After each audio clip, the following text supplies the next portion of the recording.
Naga Sastra dan Sabuk Inten. Audiobook, novel silat. Cerita, Esa Mintarja. Jilid 41.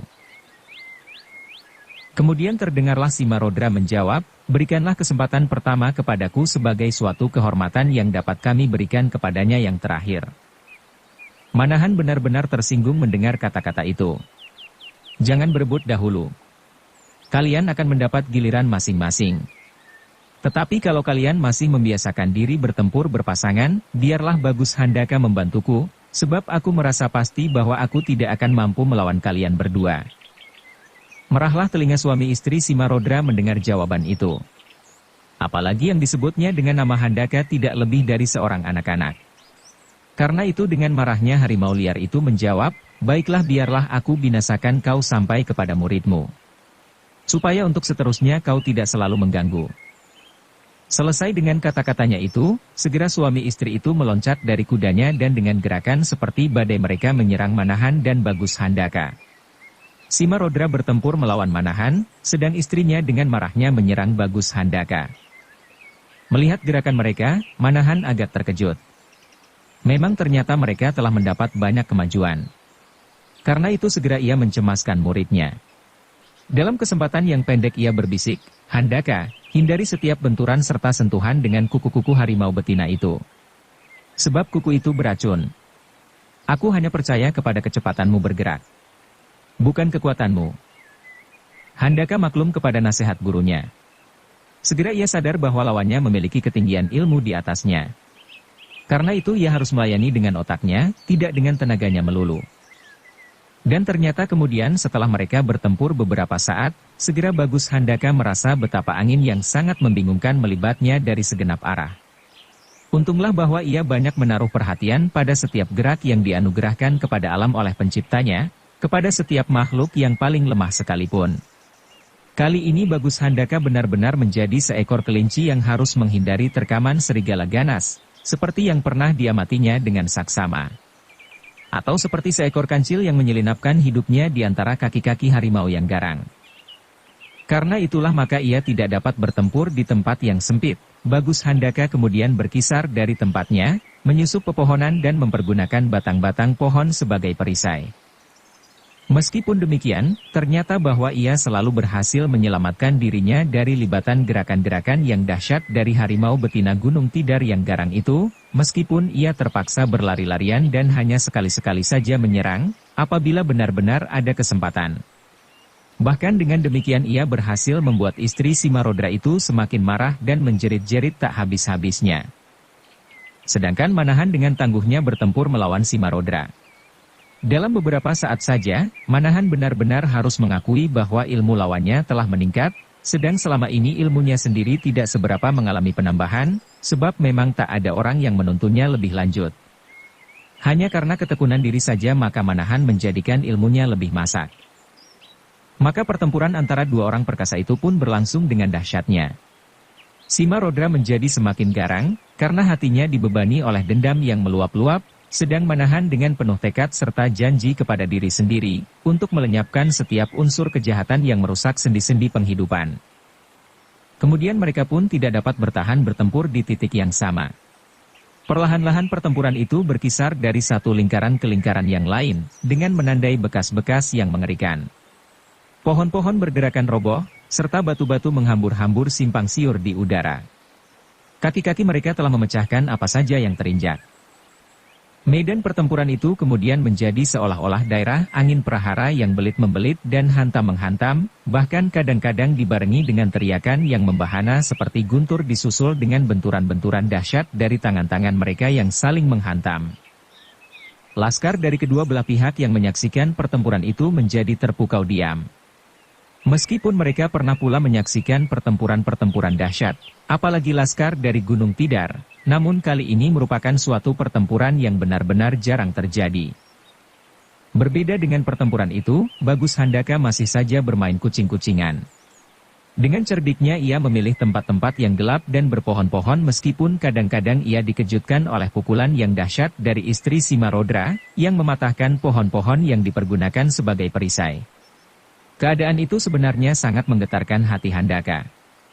Namun adalah suatu keuntungan bahwa baik tubuhnya maupun jiwanya telah tertempa hebat, sehingga bagaimanapun ia tidak kehilangan akal.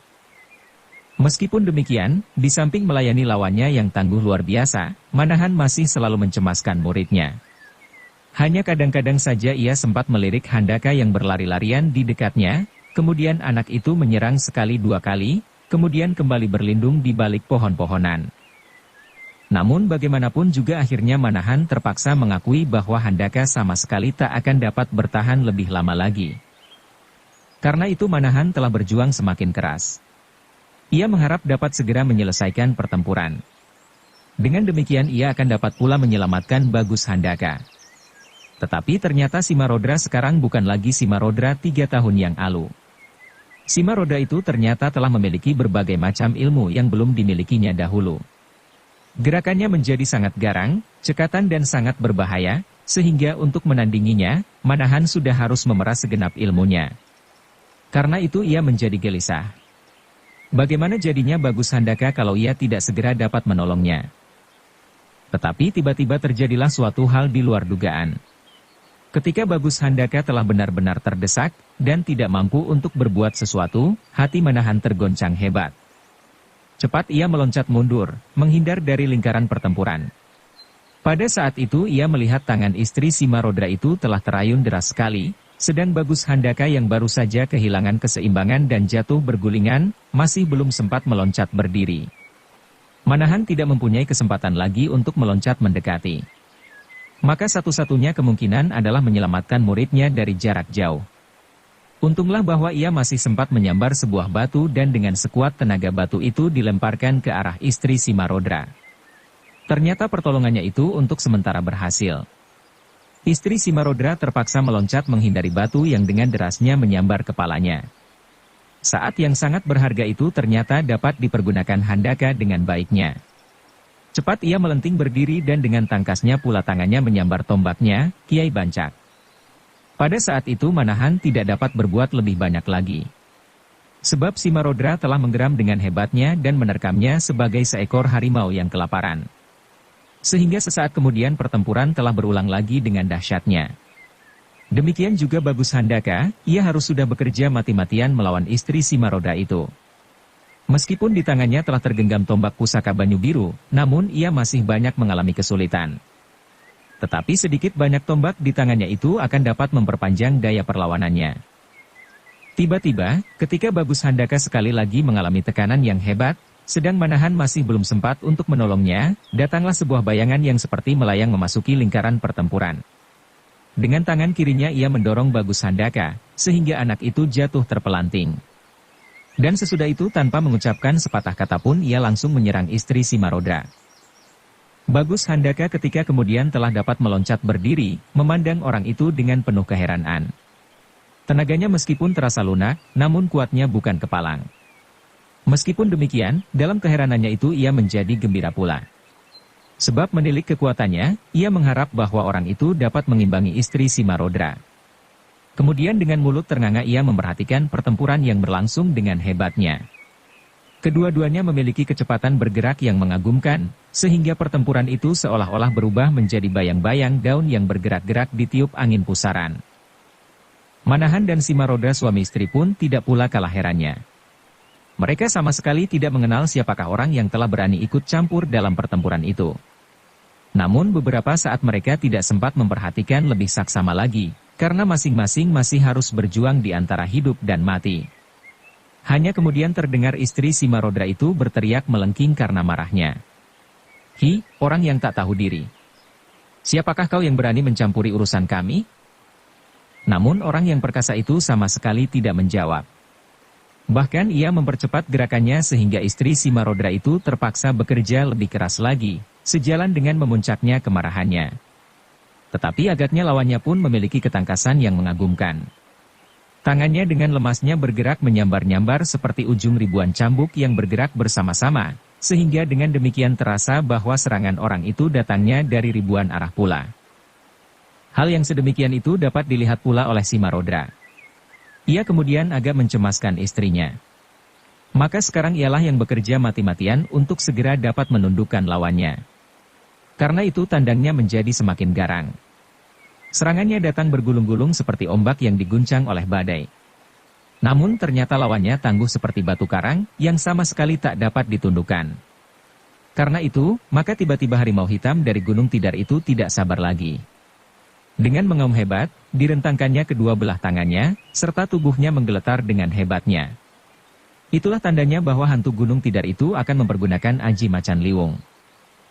Melihat sikap lawannya, Manahan terkejut. Ia pernah melihat sikap yang demikian ketika ia melawan orang berkerudung kulit harimau hitam bersama-sama dengan Gajah Sora. Yang kemudian ternyata bahwa orang itu adalah Simarodra tua dari Lodaya. Ia mengenal gerak yang demikian, yang menurut seorang sakti dari Banyuwangi, Titis Anganten, adalah pemusatan tenaga untuk melontarkan aji macan liwung. Karena itu untuk sesaat hatinya tergetar hebat. Tetapi Manahan tidak sempat berbuat banyak. Belum lagi ia sempat berbuat sesuatu, dilihatnya Simarodra itu telah meloncat dengan suatu auman yang mengerikan. Untunglah bahwa Manahan adalah murid Ki Ageng Pengging Sepuh yang mumpuni. Ditambah lagi dengan pengalaman yang telah menempa dirinya siang malam. Karena itu, melihat Simarodra menerkamnya dengan ajinya yang sangat berbahaya, Manahan tetap dapat menguasai dirinya. Dengan cermat ia mempelajari gerak lawannya untuk dengan tepat menghindarkan dirinya. Ketika kedua tangan Simarodra dengan kuku-kukunya yang mengembang itu melayang ke arahnya, cepat Manahan menjatuhkan diri dan berguling-guling ke arah yang berlawanan, justru lewat di bawah kaki Simarodra yang melayang di atas satu kakinya yang lain ditekuk ke depan, sebuah tangannya menyilang dada dan yang lain diangkatnya tinggi-tinggi. Dengan gerak secepat petir menyambar, Manahan meloncat dan menghantamkan sisi telapak tangannya ke arah dada Simarodra yang baru saja berhasil memutar tubuhnya. Maka terjadilah suatu benturan yang maha dahsyat. Simarodra yang telah mengenal pula tanda-tanda yang mengerikan itu, segera mencoba menghimpun kekuatannya untuk melawan. Namun sastra birawa adalah suatu ilmu yang jarang ada tandingnya. Itulah sebabnya maka tubuh Simarodra yang besar kekar itu terlempar beberapa langkah, dan kemudian seperti sebuah batu terbanting berguling-guling, dibarengi dengan pekik ngeri yang keluar sekaligus dari mulut istri Simarodra dan orang yang melawannya. Untuk beberapa kejap, orang yang bertempur melawan harimau betina Gunung Tidar itu diam mematung mengawasi tubuh Simarodra yang kemudian terbujur diam tak bergerak. Sedang mata yang membayangkan kengerian dan ketakutan tersirat di wajah istri Simarodra. Agaknya ia merasa, dengan kekalahan yang dialami oleh suaminya itu, merupakan suatu titik batas yang tak akan mampu lagi diatasi. Apalagi dengan demikian ia merasa bahwa ia harus berhadap-hadapan dengan orang yang telah berhasil membinasakan suaminya itu, di samping orang yang tak dikenalnya. Karena itu, meskipun dendamnya menggelegak sampai ke lehernya, maka ia lebih baik menghindarkan diri dari kebinasaan, untuk kelak dapat membalaskan sakit hati serta kematian suaminya. Maka selagi mereka masih belum sampai menarik perhatian atasnya, lebih baik ia melenyapkan diri. Mendapat keputusan itu, secepatnya ia meloncat ke arah kudanya, dan dalam sekejap melontarkan diri ke punggung kuda itu, untuk seterusnya menarik kendali kudanya yang kemudian berlari seperti angin. Berbaring dengan itu mengumandanglah suara harimau betina itu berteriak, tunggulah hari pembalasan akan datang. Setelah derap suara kuda yang kemudian disusul oleh para pengawalnya itu lenyap, suasana menjadi hening sepi. Mereka kini ternyata telah berada agak jauh dari ujung desa, di mana pertempuran itu dimulai. Manahan, Bagus Handaka, orang yang tak dikenal itu, beserta setiap orang yang berada di situ, berdiri diam seperti batu dengan wajah-wajah yang tegang. Pandangan mereka berganti-ganti beralih dari Manahan, Bagus Handaka yang masih menggenggam Kiai Bancak, orang yang hanya tampak remang-remang dalam gelap malam, dan Simarodra yang terbujur diam, meskipun masih terdengar ia lamat-lamat mengerang menahan sakit dengan sisa-sisa tenaga yang masih ada. Untuk beberapa lama, orang itu mengawasi Simarodra pula. Tetapi kemudian, terjadilah suatu hal yang tak seorang pun menduganya. Dengan menggeram orang itu dengan dahsyatnya menjadi terkejut sekali. Untunglah bahwa ia cekatan, sehingga meskipun agak sulit, ia berhasil menghindarkan dirinya. Tetapi agaknya pemuda itu tidak mau berbicara lagi. Sekali lagi ia menyerang Manahan, sekali lagi dan sekali lagi berturut-turut. Mula-mula Manahan yang masih bingung menebak-nebak, hanya selalu menghindar-hindar saja. Dengan suara bergetar ia mencoba bertanya, ada apakah Kisanak menyerang aku? Akibat dari pertanyaan itu mengherankan. Orang yang menyerang Manahan itu tiba-tiba terloncat selangkah mundur. Meskipun wajahnya tak begitu jelas dalam gelap malam, namun agaknya orang itu memperhatikan Manahan dengan saksama. Tetapi kemudian kembali ia mengejutkan tidak saja Manahan, juga orang-orang yang hadir menjadi semakin bertanya-tanya dalam hati. Sebab sesaat kemudian orang itu dengan tiba-tiba kembali meloncat menyerang Manahan dengan dahsyatnya. Kembali Manahan dengan penuh pertanyaan mencoba menghindarkan diri dari serangan-serangan yang sangat berbahaya itu. Sekali dua kali Manahan masih berhasil meloncat-loncat seperti berpijak di atas batu bara. Namun apa yang dapat dilakukan itu tidaklah lama. Sebab bagaimanapun juga orang itu ternyata memiliki ilmu yang tinggi pula, sehingga akhirnya Manahan pun menjadi jengkel. Akhirnya terpaksa Manahan pun mulai membalas serangan demi serangan. Dalam sekejap terjadilah kembali pertempuran yang dahsyat. Kedua-duanya memiliki tenaga serta kecepatan gerak yang mengagumkan. Pertempuran ini pun tidak kalah dahsyatnya dengan pertempuran yang telah terjadi antara Manahan melawan Simrodra. Meskipun lawan Manahan ini belum memiliki kedahsyatan tenaga seperti Simarodra, namun kelincahannya sangat mengagumkan. Ia memiliki daya serang yang luar biasa serta membingungkan. Dua belah tangannya itu merupakan senjata yang sangat berbahaya. Kini, Manahan seolah-olah kini berhadapan dengan seorang yang memiliki beberapa pasang tangan, yang bergerak bersama-sama menyerangnya. Itulah sebabnya semakin lama Manahan semakin kehilangan kesabaran. Ia tidak mau menjadi korban dari suatu masalah yang gelap, yang sama sekali tak diketahuinya. Maka akhirnya, dengan mengerahkan kekuatannya, Manahan pun kemudian berjuang dengan hebatnya. Serangannya datang seperti asap yang bergulung-gulung melibat lawannya. Karena itu beberapa lama kemudian terasa bahwa Manahan akan dapat menguasai keadaan. Setapak demi setapak tetapi pasti, ia selalu berhasil mendesaknya. Tetapi dalam pada itu lawannya pun segera mengerahkan segenap tenaganya. Gerakannya menjadi semakin lincah dan cepat. Agaknya ia pun menyadari bahwa lawannya memiliki beberapa kelebihan daripada dirinya. Karena itu ia bertempur dengan sangat berhati-hati. Orang-orang yang menyaksikan pertempuran itu, termasuk Bagus Handaka, tidak habisnya keheran-heranaan. Mereka sama sekali tidak tahu persoalan apa yang telah terjadi. Mula-mula mereka melihat seseorang membantu Bagus Handaka melawan istri Simarodra sehingga sepasang harimau Gunung Tidar itu sudah dapat dikalahkan.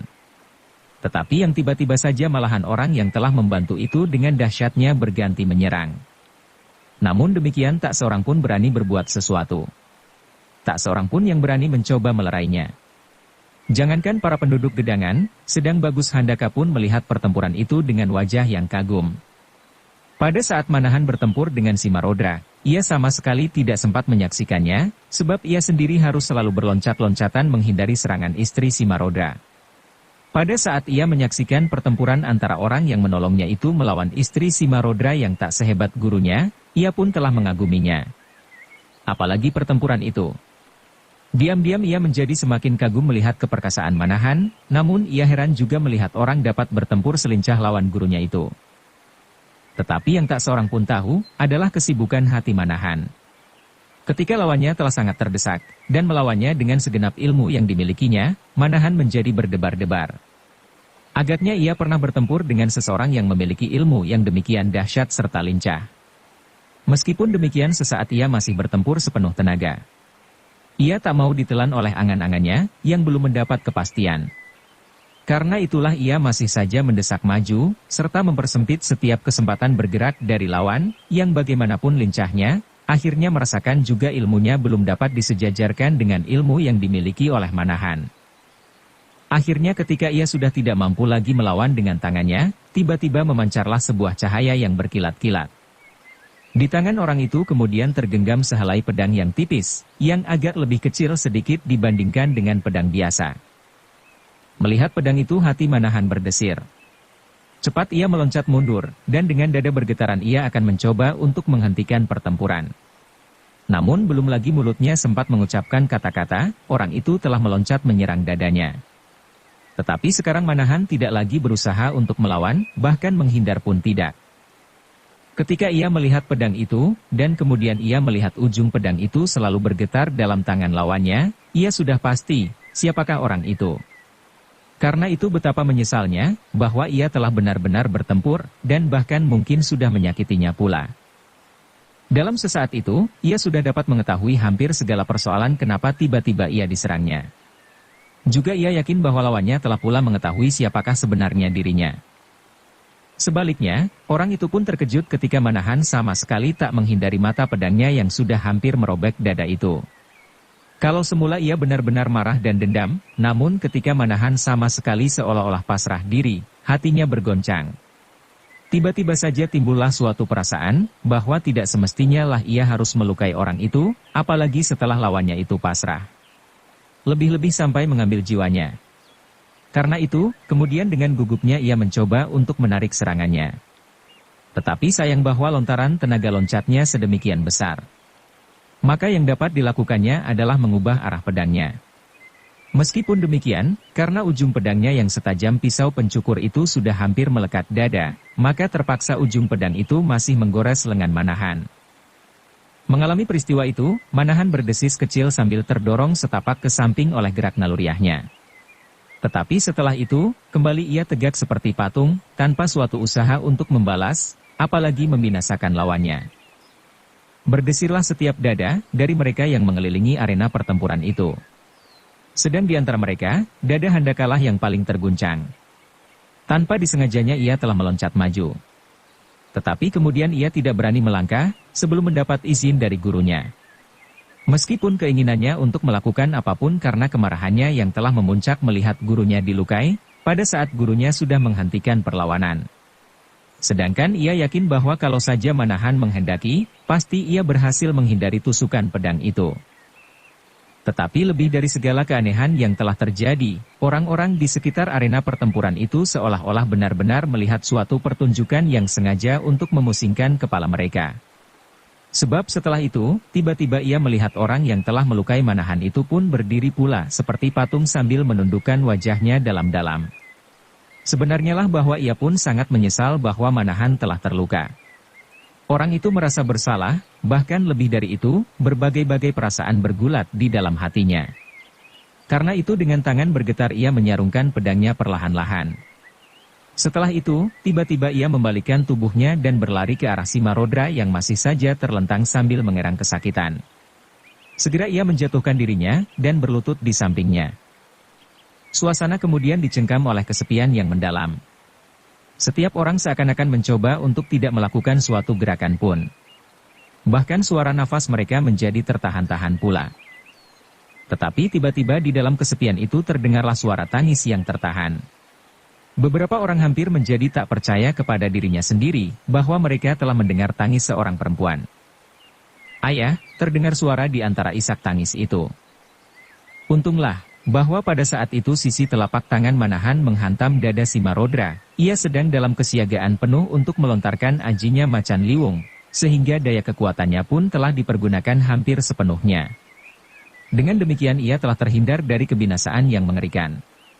Bahkan karena kekuatan tubuhnya yang melampaui kekuatan manusia biasa, setelah mengalami penggemblengan dari mertuanya, Simarodra tua dari Lodaya, ia masih tetap hidup, meskipun keadaannya sudah sangat payah karena luka-luka di tubuhnya bagian dalam. Karena itu ia masih dapat mendengar seseorang menangis di sampingnya. Ketika ia membukakan matanya, ia terkejut. Yang menangis berlutut di sampingnya itu adalah orang yang telah bertempur melawan istrinya. Maka dengan penuh keheranan ia memandanginya. Apalagi sekali lagi ia mendengar orang itu memanggilnya dengan suara sayu, "Ayah." Bagaimanapun buasnya harimau Gunung Tidar itu, ketika pada saat-saat jiwanya dalam bahaya, dan tiba-tiba seorang dengan sayu menangisinya, kebuasannya tiba-tiba menjadi luluh. Lebih-lebih lagi ketika ternyata suara itu adalah suara perempuan. Di samping perasaan sakit yang menyengat-nyengat hampir seluruh tubuhnya, hatinya diganggu oleh pertanyaan yang hampir tak masuk di akalnya, bahwa masih ada seorang perempuan kecuali istrinya, yang sudi menangisinya, justru baru saja ia bertempur mati-matian melawan istrinya itu. Maka karena kebingungannya itulah dengan suara yang gemetar ia bertanya, "Siapakah kau?" Orang yang berlutut itu memandang wajah Simarodra dengan pandangan lembut penuh haru. Meskipun ia pernah mendendamnya, namun sekarang, di hadapan orang yang telah sama sekali tak mampu bergerak itu, segala perasaan dendamnya seperti lenyap dihanyutkan banjir. Karena beberapa lama tidak terdengar jawaban, kembali Simarodra bertanya terputus-putus, "Siapakah kau?" Orang yang berlutut di hadapannya itu seperti tersadar dari mimpi. Maka dengan suara yang gemetar pula ia menjawab lirih, "Ayah, aku anakmu, Rara Willis." "Willis, kau Rara Willis?" tanya si Marodra dengan suara yang tergagap. Matanya terbelalak, memancarkan cahaya yang aneh. "Iya, ayah, aku Rara Willis." "Willis? Willis?" Suara si Marodra mengulang-ulang nama itu seperti hendak meyakinkan kebenarannya. Dan mendadak ia berusaha untuk mengangkat kepalanya, namun tenaganya sudah tidak memungkinkan lagi, karena itu segera ia terjatuh kembali. Untunglah Manahan yang dikenal oleh si Marodra dan Rara Willis dengan nama Mahesa Jenar, dengan cepat menangkap kepala si Marodra, sehingga tidak terantuk tanah. Melihat Mahesa Jenar berusaha menolongnya, si Marodra menggeram marah. Meskipun tubuhnya telah terlalu letih, namun ia memaki-maki juga. Katanya, "Pergilah kau Mahesa Jenar yang menyangka bahwa dirimu adalah manusia yang paling tulus di dunia ini. Jangan kau kotori tanganmu dengan kejahatan yang melekat pada tubuhku." Meskipun demikian, Mahesa Jenar tidak melepaskan tangannya untuk menahan kepala si Marodra. Dan karena si Marodra tidak berdaya untuk menghindari maka akhirnya ia berdiam diri. "Tenangkanlah hatimu si Marodra," bisik Mahesa Jenar. "Dalam saat yang demikian tidak seharusnya kau masih mendendam." Mendengar kata-kata Mahesa Jenar itu kembali si Marodra menggeram.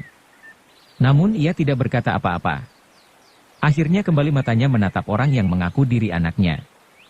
Maka meluncurlah dari bibirnya yang bergerak perlahan-lahan suatu keluhan singkat. Kemudian ia mencoba berkata pula, "Willis, benarkah kau anakku?" "Ya ayah, aku benar-benar anakmu yang kau tinggalkan bersama ibu," jawab Rara Willis sedih. "Di mana ibumu sekarang?" tanya si Marodra semakin lemah. Kembali Rara Willis terisak.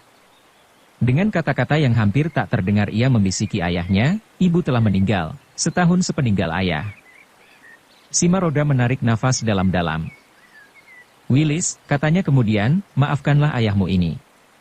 Mungkin kau telah mendengar segenap garis perjalanan hidupku yang dipenuhi oleh noda-noda hitam. Sampaikan pula permintaan maafku kepada kakekmu, Ki Santanu." "Ayah," sahut Rara Willis, "lupakanlah apa yang pernah terjadi. Aku sudah berjuang dengan sepenuh tenagaku atas petunjuk dan bantuan kakek yang ternyata juga bernama Ki Ageng Pandan Alas." "Pandan Alas?" ulang si Marodra. "Ya ayah, kakek Santanu adalah Ki Ageng Pandan Alas," jawab Rara Willis menegaskan. "Oh," kembali si Marodra menarik nafas dalam-dalam. Suaranya semakin perlahan-lahan, meskipun cukup jelas. "Alangkah bodohnya aku, dan agaknya mataku telah buta pula. Tetapi, benarkah bahwa Ki Santanu itu Ki Ageng Pandan Alas? Agaknya daripadanya pula kau memperoleh ilmu yang dahsyat itu." Rara Willis mengangguk kecil. Jawabnya, "Aku pelajari dengan tekun, siang dan malam, untuk dapat merebut ayah kembali dari tangan harimau betina Gunung Tidar. Setelah cukup ilmuku, aku pergi merantau mencari ayah pula. Ketika aku mendengar di daerah ini, segera aku menyusul. Dan sekarang aku telah menemukan ayah dalam keadaan parah." Kembali terdengar Rara Willis menangis terisak-isak. Sedangkan mata si Marodra itu memancarkan sinar kemarahan yang tak terhingga kepada Mahesa Jenar. "Sudahlah Willis," kata si Marodra, "kau adalah seorang gadis yang perkasa melampaui laki-laki biasa. Karena itu jangan menangis. Kalau kau bertemu dengan kakekmu, sampaikan baktiku. Ki Panutan yang telah mendurhaka. Tetapi dapatkah kau buktikan bahwa Ki Santanu adalah Ki Ageng Pandan Alas?" Perlahan-lahan Rara Willis mengangguk. Ditariknya sebilah keris dari urangka di lambungnya di balik bajunya. Sambil menunjukkan keris itu ia berkata, "Inilah ayah. Baktiku.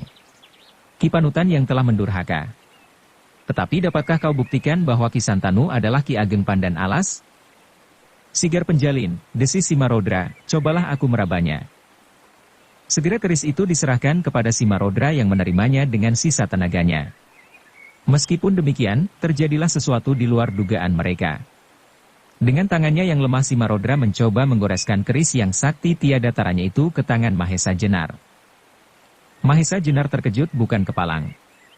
Demikian juga Rara Willis yang sama sekali tidak menduga bahwa ayahnya akan berlaku demikian. Karena itu tidak sesadarnya ia memekik kecil. "Kenapa kau terkejut Willis? Biarlah aku mati bersama-sama dengan orang yang telah membunuhku. Adakah kau kenal dia?" Rara Willis mengangguk perlahan. Melihat Rara Wilis mengangguk, si Marodra, yang mula-mula bernama Ki Panutan, mengernyitkan alisnya, desahnya. Siapakah orang ini sebenarnya?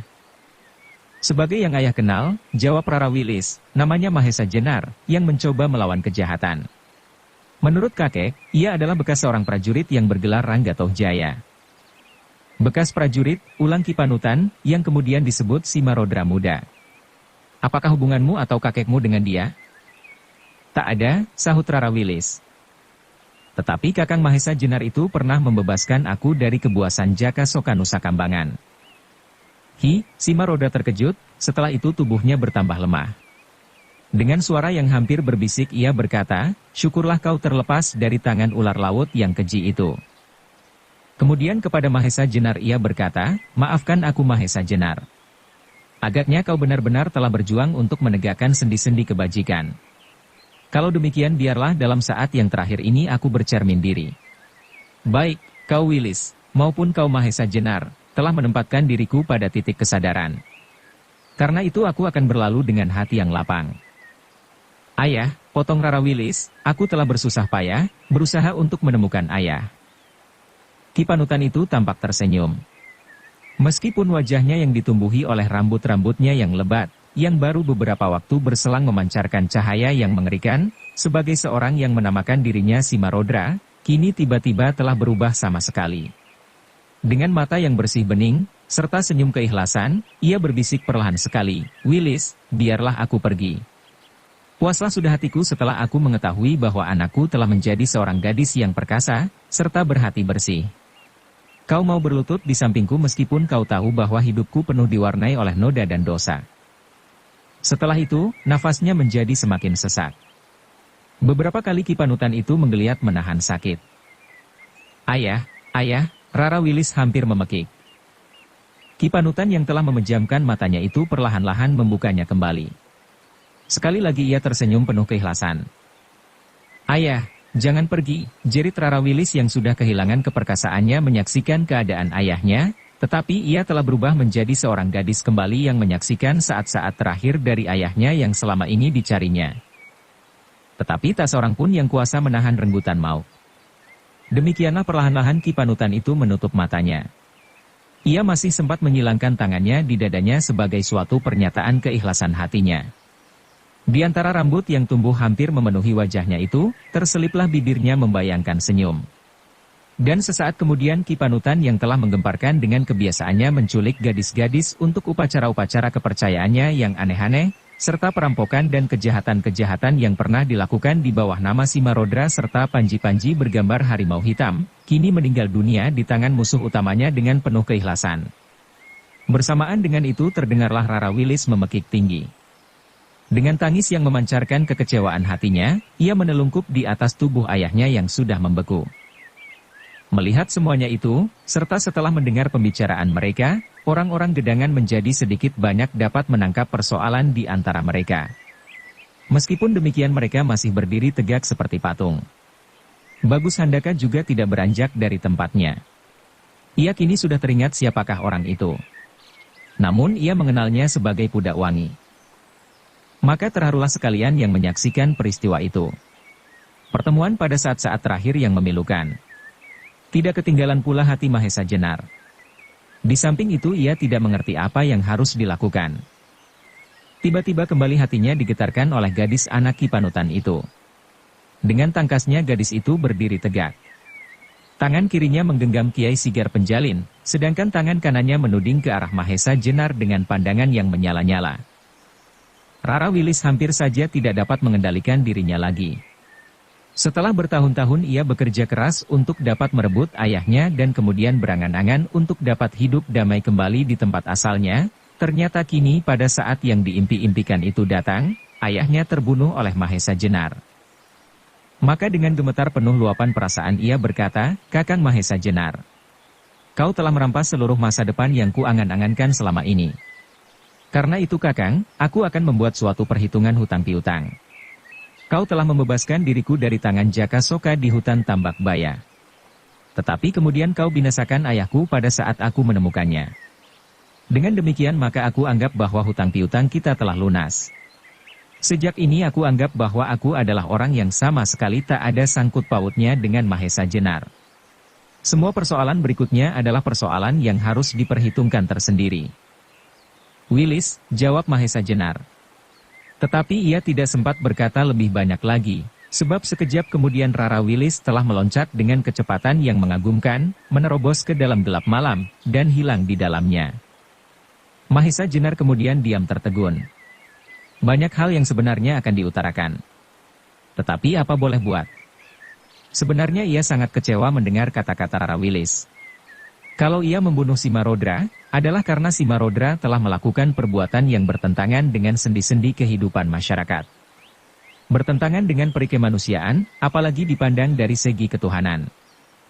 Namun demikian ia percaya, bahwa pada suatu saat Rara Willis pasti akan dapat menginsafi hal ini.